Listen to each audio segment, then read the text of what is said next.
Hey everyone, welcome back to the channel. Today we're diving deep into Gen V Season 2 Episode 7, one of the most intense and mysterious episodes yet. From shocking character twists to secret connections with the boys' universe, we're breaking down every theory, clue, and hidden detail that sets the stage for the explosive finale. Episode 7 picks up right after the chaos of Episode 6. The fallout at Godalkin University has reached a boiling point. The campus is no longer safe, and the power struggle between Vogt and the students is getting darker. Marie and her friends are still trying to uncover the truth behind the Woods experiments, while new alliances are forming in the shadows. But what really caught fans' attention are the small moments, the whispers, the visions, and the unexplained powers that hint something massive is coming. So let's talk theories. One major theory suggests that Marie's blood manipulation power might be linked to Compound V's original strain, making her a key to either controlling or reversing its effects. Another wild idea spreading online is that Cate's mental control could evolve to rival Homelander's influence, symbolically representing how power corrupts both physically and mentally. And then there's the mysterious figure spotted at the end of the episode. Fans believe it might be a secret Vought experiment, or even a cameo setup for The Boys Season 5. The subtle sound design and quick camera cuts during that scene definitely point towards something bigger than just a random reveal. This episode also deepens the crossover possibilities with The Boys. We already saw hints about Homelander's trial, Starlight's rebellion, and the political rise of Victoria Newman. Episode 7 might actually be setting the stage for the ultimate collision, where Gen V's young Supes become pawns in the upcoming Supe Civil War. Some fans even think Godalkin University could turn into the next testing ground for Vought's new army, the Gen V Program 2.0. If that's true, we might see a tragic ending for some of our favorite characters. Episode 7 wasn't just a setup, it was a warning, a reminder that in the world of Vought, no one is truly safe, and everyone has a hidden agenda. The finale could completely reshape the entire Boys universe. So what do you think? Is Marie destined to become a hero, or the next big threat? Drop your theories below. I'll be reading every comment and featuring the best ones in my next video. Gen V Season 2 maintained an air of mystery surrounding Cipher's overarching plan throughout its initial episodes, but it has finally disclosed what he wants. As Gen V Season 2's Episode 6 reveals, Cipher's motives are far darker than initially expected.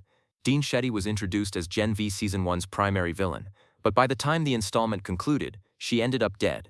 The Boys spin-off series then introduced Hamish Linklater's Cipher, who not only replaced Shetty but seemed far more calculated and cryptic with what he wanted to achieve at Godalkin. The ambiguity surrounding his motives prompted many viewers to come up with many intriguing theories after Gen V Season 2's early episodes. After the show's Episode 6, it is evident that while some Cipher theories from Gen V Season 2 make sense, others completely miss the mark. Towards the end of Gen V Season 2's Episode 6, Cipher finally reveals that he plans to wipe out 75% of the weakest Supes at God U. Dean Shetty was a horrifying villain in Gen V Season 1 because she conducted ruthless experiments on Supes in the woods and exposed them to a deadly virus. Her long-term goal was to eventually eliminate all Supes from the planet using the virus. When Cipher joined God U as her replacement, it seemed like he was her complete opposite and genuinely cared about the students at the Central Supe University. However, his plan reveals he is no different. Although he does not want to kill all Supes in the world, he hopes to see a world where only some of the most powerful Supes exist. According to this plan, the remaining relatively weaker Supes will be deemed expendable and eradicated to purify the next generation. Considering how Homelander has ruthlessly killed many Supes, he can come off as a hypocrite when he preaches about protecting his kind. However, as Gen V Season 1's ending suggests, his Supe supremacist beliefs always lead him to believe that Supes, regardless of their power scale, are superior to humans. Owing to this, Homelander seems to envision a world where all Supes unite and live among humans as superior beings. Cipher, on the other hand, neither cares about humans nor the relatively weaker Supes. As his plan suggests, he seemingly thinks that Supes with useless mutations or low Compound V potential are no less insignificant than humans. Therefore, in more ways than one, Cipher is even worse than Homelander. Homelander, too, may not really care about the well-being of Supes. However, he is at least not planning a mass Supe genocide. The fact that Cipher's plan goes completely against what Homelander would want explains why he does not want Homelander or Vogt to know what he is trying to do at God U.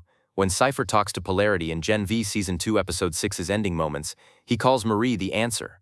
He even tells Polarity that Marie can help him treat his seizures, which would allow him to overcome his shortcomings as a Supe. Given how he wants to kill 75% Supes, the fact that he wants to heal Supes and make them stronger through Marie seems a little hypocritical. From all the little hints Gen V has dropped so far, Cipher fears that if the human population unites, they would easily outnumber the Supes and overpower them. Owing to this, he only wants to create a few god-level soups who would rule the world and force humans to submit rather than demand equality. Through Marie's blood-controlling abilities, he firmly believes that he can cure all the weaknesses that hold some of the strongest soups back from reaching their full potential. His cold, utilitarian logic also explains why Emma and Polarity found Nazi memorabilia in his office. Gen V Season 2 has still not revealed who the burnt man in Cipher's chamber is, but the show's characters are already starting to speculate that he is Thomas Godolkin. The most common theory is that the man Thomas Godolkin is actually the one controlling Cipher through his mind-controlling abilities. Cipher, as we physically see him, is nothing but a meat puppet for Godolkin, who is using his body because his own body is burnt and incapacitated. Cipher was likely a human before Godolkin took control of his body, which would explain why Marie finds no compound V in his blood. Since Cipher, or rather Thomas Godolkin, believes that Marie can cure soups, he also hopes that she will be able to cure him by healing his damaged body and restoring his mobility. For now though, all of these are mere theories until Gen V Season 2 confirms what Cipher really wants. If you enjoyed this breakdown, make sure to hit that like button, subscribe for more Gen V and the boys content, and turn on notifications so you don't miss the finale review next week. Thanks for watching, and remember, in the world of VOD, power always comes at a price.